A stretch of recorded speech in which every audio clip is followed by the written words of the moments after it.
देख रहे हैं उड़ान लाइव। मैं हूं अजय अस्क। बात बोकारो स्टील प्लांट के एस्पॉन्ड की। बोकारो स्टील प्लांट की चिमनियों से निकलने वाला राख बोकारो स्टील की समस्या है, लेकिन यही ऐस कुछ लोगों की खुशहाली का कारण है। कई विस्थापित संगठन इसी ऐस को कैश कराते रहे हैं और मस्ती मारते रहे हैं।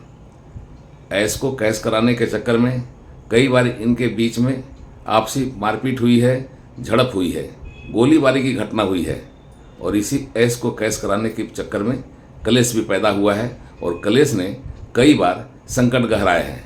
इस बार जो हत्या हुई है उस हत्या के पीछे भी इसी ऐस के कैश का कलेश है और पुलिस इसी आधार पर अपनी जांच को केंद्रित की हुई है।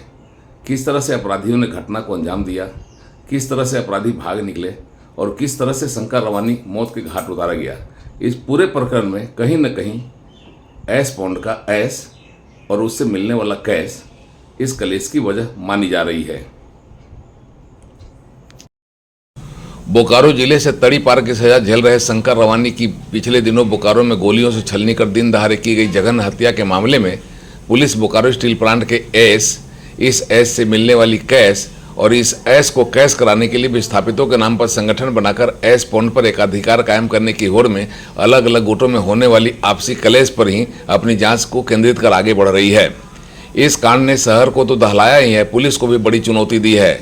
हत्याकांड के बाद धनबाद के सांसद ढुल्लू महतो का बोकारो के एसपी के प्रति किया गया सार्वजनिक व्यवहार चर्चा में है। उनका बोकारो के एसपी के प्रति इस्तेमाल की गई भाषा और आईपीएस अधिकारी को वर्दी के लायक नहीं होने की टिप्पणी भी सुर्खियों में है। इस कांड की चर्चा बोकारो में आयोजित दिशा की बैठक में भी हुई। फिर उक्त बैठक के दौरान सांसद, बोकारो के उपायुक्त व बोकारो के एसपी के बीच नोकझोंक भी वायरल हुई है।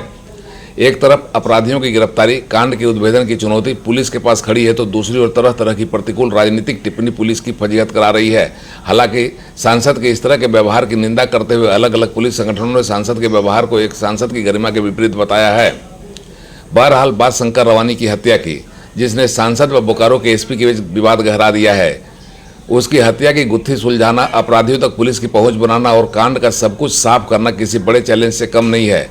पुलिस को अब तक इस कांड के बारे में इतना पता चल गया है कि हत्याकांड के केंद्र में ऐस पॉन्ड है और इसमें राजू दुबे एक मुख्य किरदार के तौर पर किसी न किसी रूप में संदिग्ध है।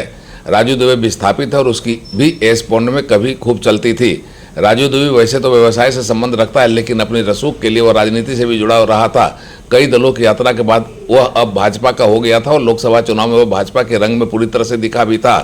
राजू दुबे का ऐस पॉन्ड से गहरा नाता रहा है, वह भी यहाँ से खुशहाल होता रहा था। जिस शंकर रवानी की हत्या हुई है उसके बारे में बताया जाता है कि वह भी राजू दुबे का कभी शागिर्द रहा है। बाद में ऐस पॉन्ड से मिलने वाली कमाई देखकर कालांतर में कई गुट बने और वर्चस्व के लिए आपस में टकराते भी रहे। कालांतर में राजू दुबे में शंकर रवानी में मतभेद हो गया और शंकर रवानी ने अपनी ताकत दिखाने के लिए राजू दुबे को चुनौती दे दी। जैसी चर्चा है कि वर्चस्व के लिए राजू दुबे पर हमला भी कर दिया गया।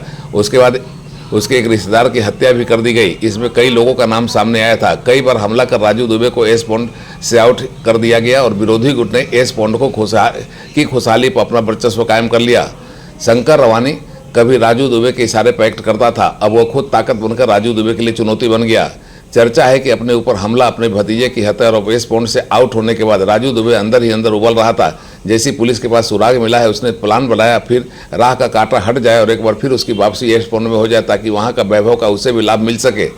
ऐसे सुराग लगने के बाद पुलिस ने इस दिशा में अपने अनुसंधान को आगे बढ़ाया है। कांड के बारे में पुख्ता सबूत बटोरने के लिए पुलिस ने पूछताछ के लिए 3 संदिग्ध लोगों को उठाया है। उनसे सुराग मिला है कि किस के माध्यम से शूटर को हायर किया गया है। ऐसे शूटरों को शंकर रवानी का चैप्टर हमेशा के लिए क्लोज कर देने का टास्क दिया गया था। फिर योजना के मुताबिक उसकी रेकी की गई और सब कुछ अनुकूल पाकर उसका चैप्टर हमेशा के लिए गोलियों से छलनी कर क्लोज कर दिया गया। लेकिन पुलिस को इस कांड में काफ़ी कुछ सबूत हाथ लगा है और राजू दुबे समेत कई की भूमिका इस कांड में संदिग्ध पाई गई है। पुलिस इस नतीजे पर पहुंची है कि शूटर बेहद ही सधे हुए थे और बोकारो के कोने कोने से वाकिफ थे। उन्होंने भागने का जो रास्ता तलाशा उससे उनके बोकारो से पूरी तरह वाकिफ होने की जानकारी मिली है। पुलिस का अनुसंधान अब तक ऐस पॉन्ड से ऐस, उससे मिलने वाले कैश और उसकी वजह से होने वाले आपसी कलेश पर ही टिका हुआ है। पुलिस ने लगभग अपना टास्क पूरा कर लिया है। उसने राजू दुबे की भूमिका को इस हत्याकांड में अहम मानकर उसके खिलाफ मनोवैज्ञानिक दबाव बढ़ा दिया है। पूछताछ में कई लोग संदिग्ध पाए गए हैं, उन्हें भी रोक रखा गया है। पुलिस केस के प्रभावित होने की संभावनाएं देखकर यह नहीं बता रही कि शूटर कहां से बुलाए गए थे, उन्हें किसने हायर किया था, हत्या की सुपारी कितने में दी गई थी, शंकर रवानी की हत्या का सौदा किसने किया था और किसके जरिए किया था। पुलिस शूटरों की तलाश अभी कर रही है।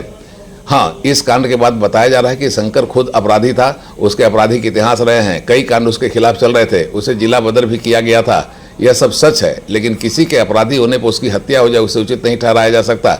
लेकिन सवाल उठता है कि एक अपराधी किस्म का आदमी जिसे जिला बदर कर दिया गया था, वो बोकारो में बेरोक टोक आ कैसे रहा था, पुलिस का खुफिया तंत्र कर क्या रहा था। वह न केवल बोकारो में आ रहा था बल्कि सांसद समेत कई लोगों के संपर्क में भी था। वह तड़ी पर होने के बाद भी बोकारो में बेरोक टोक अपनी उपस्थिति दिखा रहा था। तो यह सवाल उठता है कि बोकारो पुलिस क्या कर रही थी। बोकारो पुलिस को सवालों से यह सवाल घेरता भी है। उड़ान लाइव ब्यूरो की एक्सक्लूसिव रिपोर्ट।